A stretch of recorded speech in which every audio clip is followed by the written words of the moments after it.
Hello, fellow translators. So, a couple things. First of all, the most important thing is I need a new way to start my videos. I realize I always say, hello, fellow translators, hello, fellow translators, hello, fellow translators. And I'm really sick of saying that. And so, if you have any ideas as to what I can say right at the beginning when I start my videos, please feel free to let me know. Secondly, I would like to thank all of you who took the certification test and who tried it out and who gave me feedback because it was very useful for me. And so I first of all, wanted to thank all of you. And I kind of wanted to go over it a bit and see how it went and share the results with you. Also, by the way, I would like to thank those of you who were trying to be furbi, as they say in Italian, try to be a bit too sneaky and smart by trying to take it twice. So for some reason, it's not supposed to let you take it twice, 2 times in a row, but you're supposed to have to wait at least 24 hours before you can take it again. And it goes by IP address or something like that.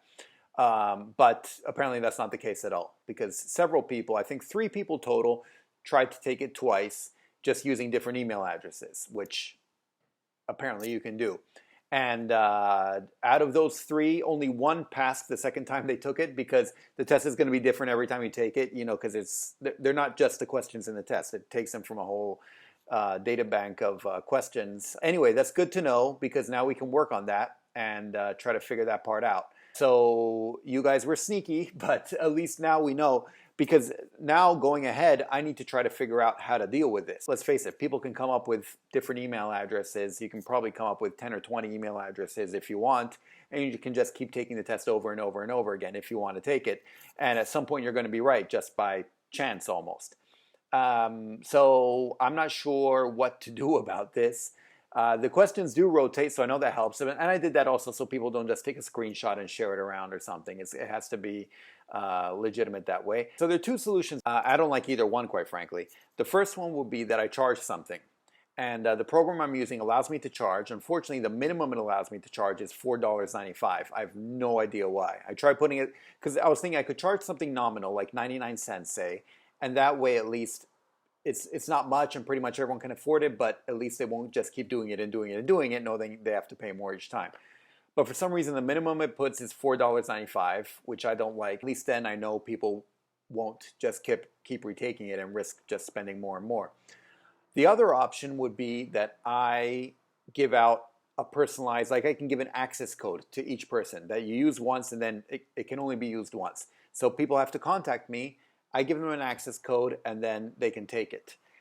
I don't like that either, because that means that I have to keep following up and checking who it is and sending out the stuff. And this isn't making any money. And by the way, I was talking to the other person that I'm working on this with, and we kind of realized this probably won't make any of us any money at any point. So I still want to go ahead with it, though. I at least want to make it available and make it legitimate out there. And so, at that point, I can just leave it. But along those lines, I don't want to have to keep checking the emails and giving access. So I don't know. I don't know what I'm going to do. I think it'll end up maybe being a combination of the 2, where you can do it for a fee, or you can do it for an access code, which I'll get available, or if I can set up something, where other agencies or something can provide it and people can take it. I don't know. I'll see. I'll think about it a bit more.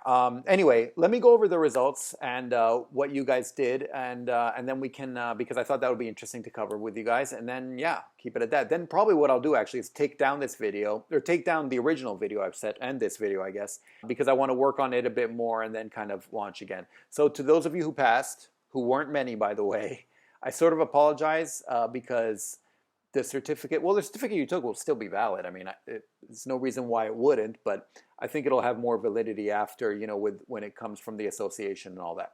But let's go to the results. Actually, it might be better if I just share my screen and show it that way, because then you guys can see what I see. So let's do that. So here are the results. I just exported them. I thought that would be easiest. And as you can see, they're divided by the date in reverse chronological order, with the most recent ones up top. And then, so these are the first ones that were taken. So yeah, at the beginning I got kind of scared. It seemed like everyone was passing them at the beginning.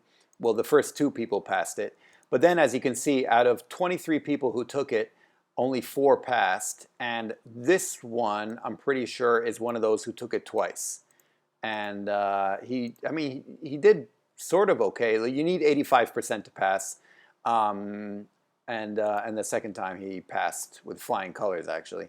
And but he still took them, look, less than an hour apart.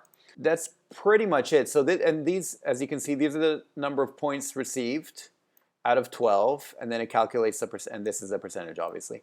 And so I should say, for a while I set the test to 15 questions, and I feel kind of bad for these two people who took it then, because I can see the time allotted was very tight for them, and so I felt sort of bad. And so anyway, in fact, this person took 10 minutes, 2 seconds, so this person got to the limit. So yeah, I feel sort of bad about that. But I switched it back to 12, and so I think I'm just going to leave it at 12. This is quite a low percentage of people who are passing. So later on, in fact, me and the guy I'm working with, we're going to go in detail through each of the questions and kind of see which ones people scored the lowest on, the highest on, and all that, and to try to recalibrate a bit. And maybe I think overall try to make it a little bit easier, despite the fact, yeah, that I thought I'd have to make it a lot harder because of these first two scores. But yeah, that was pretty much it. So hopefully you guys found it instructive and helpful. And if you didn't pass, don't worry about it. Like I said, I mean, you guys can, the link will keep working, so that should be fine. I'll definitely do a video. I'll do something else to announce or to let you guys know, I guess, when everything is officially up and running. Hopefully it won't be too long, hopefully sooner than later, because I'd like to get it up and running and kind of not have to worry about it anymore. Once again, if you guys do have any other suggestions or anything, please feel free to let me know, because I do think this is something that's useful and helpful and that's needed out there, and I'd like to make it as useful and helpful as possible, and hopefully not have to be too involved once it's up and running. But yeah, anyway, we'll see how it goes. So yeah, that's pretty much it, and I will talk to you the next time. Take care, and savedum.